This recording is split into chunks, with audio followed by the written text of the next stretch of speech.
Delta 7 நண்பர்கள் அனைவருக்கும் வணக்கம். இந்த பதிவில் பார்க்க போகிற படம் கருப்பு. படம் எப்படி இருக்குன்னு பார்ப்போம். சூர்யா அவர்கள் நடிப்பில் ஆர்ஜே பாலாஜி டைரக்ஷனில் நம்ம ஊர் தியேட்டர்லேயே வெளியாகி இருக்கு. ஜெய்பீம், சூரரை போற்று படங்களுக்கு பிறகு 4 ஆண்டுகளாக சூர்யாவுக்கு பெரிய வெற்றி படம் எதுவும் இல்லை. இந்த படமாவது சூர்யாவுக்கு கம்பேக்காக இருக்குமான்னு சூர்யாவோட ரசிகர்கள் ஆர்வமாக ஆவலோடு இருக்காங்க. ரசிகர்களின் எதிர்பார்ப்பை ஆர்ஜே பாலாஜி பூர்த்தி செஞ்சாரா இல்லையான்னு இந்த விமர்சனத்தில் பார்ப்போம். இந்த படத்தோட கதையை பற்றி பார்த்தோம்னா, நீதிக்காக நியாயத்திற்காக காத்திருக்கும் போது நீதிமன்றத்தை நாடுவதற்கு முன்பே நாம் கடவுள்களை நாடி இருப்போம். கோயிலுக்கு போய் விழுந்து கும்பிடுவோம். என்னதான் கடவுள் நேரில் வந்து சாட்சியையோ நியாயத்தையோ வழங்க மாட்டார் என தெரிந்திருந்தாலும் அந்த நம்பிக்கை கொடுக்கும் தைரியத்தில் தான் நம் நாட்டில் உள்ள நீதிமன்றங்களில் நாளும் பல்லாயிரம் வழக்குகளுக்காக மக்கள் ஏறிக்கொண்டே இருக்கிறார்கள். ஆண்டு கணக்காக காத்திருந்து சட்டத்தின் ஓட்டைகளின் வழியே நிரபராதிகள் பாதிக்கப்படும் போது அதனை கண்டு கோர்ட் வாசலில் இருக்கும் கடவுளே வாதிட வந்தால் என்ன ஆகும் என்பதே கருப்பு படத்தின் மொத்த கதை. அதாவது கேரளாவில் இருந்து தனது மகளின் கிட்னி ஆப்ரேஷனுக்காக சென்னை வருகிறார் இந்திரன்ஸ். வந்த இடத்தில் அவர்களுடைய நகையை திருடர்கள் கொள்ளையடித்து விட்டு செல்ல அந்த நகையை விற்று தன் மகளின் மருத்துவ செலவுக்காக வச்சிருக்காரு. அதையும் திருடிட்டு போயிடுறாங்க களவாணி பசங்க. என்ன பண்ணுறது ஏது பண்ணுறதுன்னு தெரியாமல் போலீஸில் புகார் கொடுக்கிறார் இந்திரன்ஸ். அந்த நகையை போலீஸ் கண்டுபிடித்து கொடுக்கிறார்கள். ஆனால் 60 பவுன் நகைக்கு பதிலாக 45 பவுன் மட்டுமே திரும்ப தரப்படுகிறது. அதையும் கையில் கொடுக்காம இந்த நகையை இப்போது தர முடியாது, நீதிமன்றத்தின் மூலமாக தான் உங்களால் பெற்றுக்கொள்ள முடியும் என அங்கு இருக்கும் கான்ஸ்டபிள் கூறுகிறார். சென்னையில் 7 கிணறு என்கிற பகுதியில் உள்ள குற்றவியல் நீதிமன்றத்தை முழுமையாக தன் கட்டுப்பாட்டில் வைத்திருக்கிறார் வழக்கறிஞரான பேபி கண்ணன். அவர் தான் ஆர்ஜே பாலாஜி. நீதிக்காக வரும் பலரையும் இழுத்தடித்து லஞ்சம் மூலம் வழக்கு விசாரணையை தாமதப்படுத்துவது, பணத்திற்காக நேர்மைக்கு எதிரான ஆளாக செயல்படுவது என ஆர்ஜே பாலாஜியின் அடாவடிகள், அட்ராசிட்டிகள் ஓவராக இருக்குது. ஆர்ஜே பாலாஜி பேரை கேட்டாலே பலரும் பயப்படுகிறார்கள். அப்படியான பேபி கண்ணனிடம் தொலைந்து போய் கண்டுபிடிக்கப்பட்ட நகைகளை நீதிமன்றம் மூலம் பெற தந்தையும் மகளும் வருகின்றனர். இவர்களுடைய இந்த வழக்கை ஆர்ஜே பாலாஜி எடுத்து நடத்துகிறார். ஆனால் சுலபமாக முடிய வேண்டிய ஒரு வழக்கை வேண்டுமென்றே இழுத்தடித்து இந்திரன்ஸிடம் இருந்து பீஸ் வாங்கி கொண்டு இருக்கிறார் ஆர்ஜே பாலாஜி. இந்த வழக்கு 4 மாதங்களுக்கு மேல் இழுத்து கொண்டே போக ஒரு கட்டத்தில் இந்திரன்ஸும் அவர் மகளும் நமக்கு இந்த நகை கிடைக்காது என முடிவு செய்து நீதிபதியிடமே நேரடியாக முறையிட, நீதிபதியான நட்டி கோபப்பட்டு ஆர்ஜே பாலாஜியை பிடித்து திட்ட, உன் கிளைண்ட்டை கண்டிச்சு வைன்னு சொல்ல, உடனே கோபப்பட்ட ஆர்ஜே பாலாஜி இந்திரன்ஸை பிடிச்சு அடித்து, இனி இந்த வழக்கை நீ எப்படி நடத்துகிற என்று பார்க்கிறேன், உனக்கு உன் நகையை கிடைக்காது என சவால் விடுகிறார் ஆர்ஜே பாலாஜி. இந்த நேரத்தில் நீதிமன்ற வளாகத்தில் உள்ள கருப்புசாமியிடம் இந்திரன்ஸ் தனது வேதனையை கூறி, என் பிரச்சனையை தீர்த்து வை என மிளகாய் அரைத்து கருப்புசாமிக்கு பூசுகிறார். பக்தனின் வேண்டுதலை ஏற்று வேட்டை கருப்பாக என்ட்ரி கொடுக்கிறார் சூர்யா. சூர்யா வந்தவுடன் ஆர்ஜே பாலாஜியை அடித்து துவைத்து தண்டனை கொடுக்க, அப்போது ஆர்ஜே பாலாஜி சாதுரியமாக பேசி, என்னை கொலை செய்வது எப்படி சரியாகும், நீங்கள் வேண்டுமானால் எங்களுடைய நீதிமன்றத்தை மாற்றி காட்டுங்கள் என சவால் விடுகிறார் ஆர்ஜே பாலாஜி. சவாலை ஏற்று நீதிமன்றத்தை சீரமைக்க மனிதனாக வருகிறார் கருப்புசாமி. இந்த சவாலில் கருப்புசாமி வெற்றி பெற்றாரா, இல்லை கருப்பு கோட் போட்ட ஆசாமிகள் வெற்றி பெற்றார்களா, நீதி கேட்டு வந்தவர்களுக்கு நீதி கிடைத்ததா, இல்லை தவறு செய்தவர்களுக்கு நீதி விற்கப்பட்டதா என்பதே படத்தின் மீதி கதை.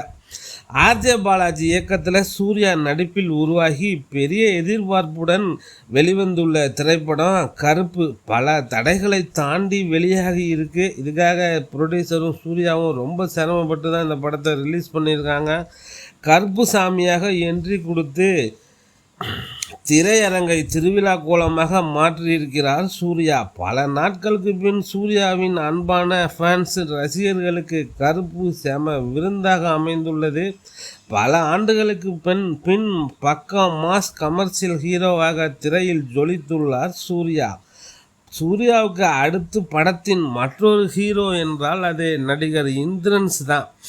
மனுஷன் தான் கண் கலங்கும் போது நம்மையும் கலங்க வைத்து விடுகிறார். இந்திரன்ஸின் நடிப்பு படத்துக்கு பெரிய பலம். அவரோட நடை, உடை, பாடி லாங்குவேஜ் பிரமாதம். குறிப்பாக மகளை சமாதானம் செய்து உறங்க வைக்கும் காட்சி, மகள் இறந்தபின் நீதிமன்றத்தில் நகைகளை தூக்கி எறிந்து அவர் நடிக்கும் காட்சிகளில் பட்டையை கிளப்பியிருக்காரு. மலையாள படம் பார்ப்பவர்களுக்கு இந்திரன்ஸின் நடிப்பு பற்றி தெரியும். இனி கருப்பு படத்துக்கு பிறகு தமிழிலும் ஒரு ரவுண்டு வருவார் இந்திரன்ஸ். வேட்டை கருப்பு அவதாரத்தில் வந்திறங்கி நடிப்பில் சூர்யா ஆடியிருப்பது பேயாட்டம். மக்களின் துன்பங்களை கண்டு துடிப்பவராக எமோஷனல் எல்லையிலும் அவர்களுக்கு நீதி பெற்றுத்தர ஆக்ஷன் எல்லையிலும் சூர்யாவின் விஸ்வரூப ஆட்டம்தான் கருப்பு. படத்தில் கொஞ்சம் லேட்டாக வந்தாலும் மாசாக கருப்பு சாமியாக களமிறங்கி கலக்கியிருக்கார் சூர்யா. கருப்பு சாமியாக அவர் ஆடும் ஆட்டம், அதிரடி சண்டை காட்சிகள், பேசும் வசனங்கள் மனதில் ஈர்க்கின்றன. நீதிக்காக போராடும் வக்கீல், கடவுளாக அவர் கேரக்டர், அதன் மூலம் சொல்ல வரும் கருத்துக்களும் கடவுள் நம்பிக்கை காட்சிகளும் படத்தை கமர்ஷியலாக்கி இருக்கு. திரிஷாவுக்கு வயசாகிட்டு அவர் நடிப்பிலும் பேச்சிலும் தெரியுது. நல்ல நடிகைகளான சிவதா, லப்பர் பந்து, சுவாசிகாவுக்கு இன்னும் அதிகமான வாய்ப்பு கொடுத்து பயன்படுத்தியிருக்கலாம். வழக்கமான அரசியல்வாதி வில்லனாக வேல ராமமூர்த்தி, ஜட்ஜாக வரும் நட்டியின் நடிப்பும் அவர் சம்பந்தப்பட்ட கோர்ட்டு சீன்கள் நீதித்துறையின் இன்னொரு பக்கத்தை தைரியமாக காண்பித்திருக்கின்றன. நீதி கிடைக்காமல் பல ஆண்டுகளாக போராடும் பூபாலன் கேரக்டரும் மனதில் நிற்கிறது. கோர்ட்டு சண்டை காட்சிகள், கருப்புசாமி சம்பந்தப்பட்ட சீன்களில் கேமராமேன் ஜி.கே. விஷ்ணு பிரமாதமாக ஒளிப்பதிவு செய்திருக்காரு. இந்த கதைக்கு மியூசிக் சாய் அபயங்கர். இன்னும் எஃபெக்ட் போட்டிருக்கணும். பாடல், பின்னணி இசை ஸ்டைலாக இருந்தாலும் மனத்துடன் வரும் கருப்புசாமி சம்பந்தப்பட்ட கிராமிய இசை ஏற்றவாறு இல்லை. மாடர்ன் மியூசிக் அந்நியமாக இருக்கு. சூர்யா, திரிஷா சம்பந்தப்பட்ட கருப்பு கோயில் பாட்டு பிரம்மாண்டமாக இருக்குது. ஆர்ஜே பாலாஜி பேபி கண்ணன் என்ற வக்கீலாக வில்லனாக வருகிறார். படத்தின் இயக்குனர் அவரே என்பதால் தனக்கான காட்சிகளை, தன் கேரக்டருக்கான முக்கியத்துவத்தை அதிகப்படுத்தி இருக்கிறார். படத்தில் வில்லனா, படத்துக்கே வில்லனாங்கிறது தான் கேள்வியாக இருக்குது. அது நமக்கு அவருடைய காட்சிகள் அவரே அதிகப்படுத்தி இருப்பதே கொஞ்சம் சலிப்பு தட்டுது நமக்கு. இன்னொரு பவர்ஃபுல் வில்லன் இருந்தால் விறுவிறுப்பாக இருந்திருக்கும். ஒரு கம்பீரமான ஹீரோ, இன்னொரு கம்பீரமான வில்லன் இருந்தால் தானே நல்லாயிருக்கும். ஆர்ஜே பாலாஜியின் காமெடி வில்லத்தனம் படத்துக்கு மைனஸ் தான். கிளைமேக்ஸ் வரை தனது கேரக்டரை அவர் இழுத்து தனக்கு பில்டப் கொடுத்ததும் படத்தின் பெரிய மைனஸு. படத்தின் முதல் பாதியில் ரொம்ப நேரம் சூர்யா வரவே இல்லை. 40-50 நிமிடங்களுக்கு பிறகுதான் சூர்யாவின் என்ட்ரி. இது ஆர்ஜே பாலாஜி நடித்த படமோ என சந்தேகம் வருது.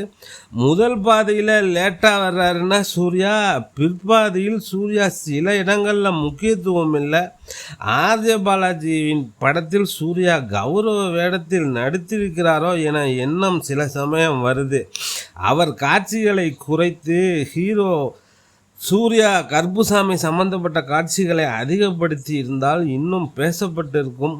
ஆர்ஜே பாலாஜி அவர் டீமோட இந்த படத்துக்கான கதையை எழுதியிருக்காரு. ஒன்றும் புதுசாக இல்லை. மூக்குத்தி அம்மனோட மேல் வெர்ஷனாக தான் இந்த படம் வந்திருக்கு. அதில் அம்மன், இதில் கருப்புசாமி. மூக்குத்தி அம்மன் கதையே அமீர்கான் நடித்த பிகேன்னு அமீர்கான் நடித்த படத்தோட கதை தான். அதை தமிழுக்கு தகுந்த மாதிரி பட்டிட்டிங்கர் பண்ணி எடுத்திருந்தார். இந்த படமே ஓஎம்ஜின்னு அக்ஷய்குமார் நடித்து பார்ட் 1 பார்ட் 2 வந்திருக்கு. அந்த படத்தோட தமிழ் டப்பிங் மாதிரி தான் இருக்குது. பெரும்பாலான காட்சிகள் எனக்கு நினைவுக்கு வந்தது. ஓஎம்ஜி மாதிரி ஒரு கதை தான் கருப்பும். சூர்யாவின் கம்பீரமான நடிப்பு, ஸ்க்ரீன் ப்ரெசன்ஸு, அவருடைய அர்ப்பணிப்பு, கருப்புசாமியாக அவர் ஆடிய ஆட்டம் படத்துக்கு வலு சேர்த்திருக்கு. சூர்யாவின் ரசிகர்களுக்கு இந்த படம் ரொம்பவே பிடிக்கும். விஜய் அஜித்தோட ரெஃபரன்ஸ்லாம் நிறையா இந்த படங்களில் இருக்குது. சூர்யாவின் முந்தைய படங்களை விட இந்த படம் ரொம்பவே நல்லா இருக்குது. பார்க்கணுன்னு நினைக்கிறவங்க பாருங்கள். டெல்டா 7 நண்பர்களுக்கு நன்றிகள் பல பல.